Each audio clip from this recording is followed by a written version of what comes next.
శాంతియుతంగా ప్రొటెస్ట్ చేస్తున్నాము. పక్షులు కాదు, ఈ రాష్ట్రం మొత్తం మానవత్వాన్ని నాశనం చేస్తుర్రు. మరి పక్షులు లేవని చెప్తుర్రు, నెమలి అరుపులు, జింకలున్నాయి. ఒక ప్రకృతి ప్రేమికుడుగా నేను వస్తున్నా. దౌర్జన్యము మీకు ఇంకా వేరే స్థలాలు లేవా? ప్రకృతిని నాశనం చేసినోడు చరిత్రలో ఎవడు బాగుపడలే.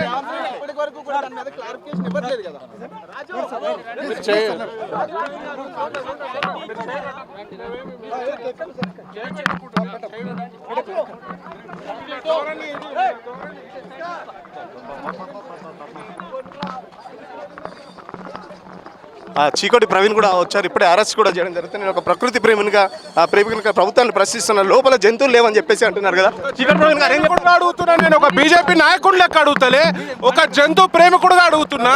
ఇదెక్కడ అన్యాయము? గో హత్యలు, నెమలి హత్యలు, కుందేళ్లు, జింకలు అన్నిటినీ నాశనం చేస్తున్నారు. ఇంతకంటే అన్యాయం ఏముంటది?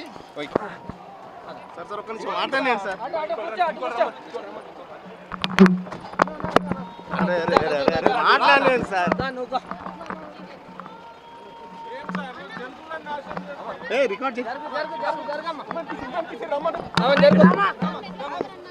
జరగమ్మా గుంజు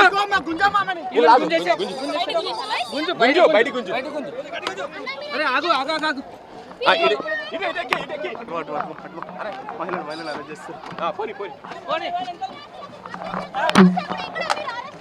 పట్టుకొని లాగడం అవసరమా? ప్రకృతిని పరిరక్షించుకుందాం, వన్యప్రాణులను కాపాడుకుందాం అనుకున్న ఈ కాంగ్రెస్ ప్రభుత్వం ఏడపోయింది. అదే ప్రకృతిని ఇప్పుడు సర్వనాశనం చేసి ఏడారుగా మార్చుతుంది. అదే వన్యప్రాణుల మరణానికి కారణమై ఒక జంతు కళేబరాలకు ఇప్పుడు అడ్డగా నిలవచ్చుంది. ఇదే 400 ఎకరాలను ఇంత ముందున్న ప్రభుత్వం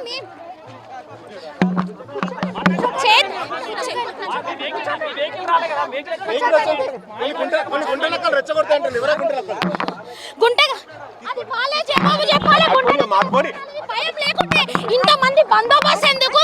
ఇంతమంది భక్తి ఎందుకు? అర్ధరాత్రి బుల్డోజర్లతోటి యూనివర్సిటీని నాశనం చేయడానికి పోలీసులు చూస్తున్న చాలా దౌర్జన్యంగా, మీడియాపై కూడా చాలా దౌర్జన్యంగా వ్యవహరిస్తున్న పరిస్థితి. కనీసం బైట్స్ కూడా తీసుకొని పరిస్థితి ఎక్కడికక్కడ అరెస్ట్ చేస్తున్నారు. నెలకు ఒక కొత్త నాటకంతో, హైడ్రా పేరుతో, భూ కబ్జాల పేరుతో విద్యార్థులను, స్కూళ్లను, కాలేజీలను ఇప్పుడు సెంట్రల్ యూనివర్సిటీ మీద కూడా పడి ఇప్పుడు ఈ 400 ఎకరాలను కబ్జా చేస్తుంది. ఇది ఎన్నటికీ సహించబోము.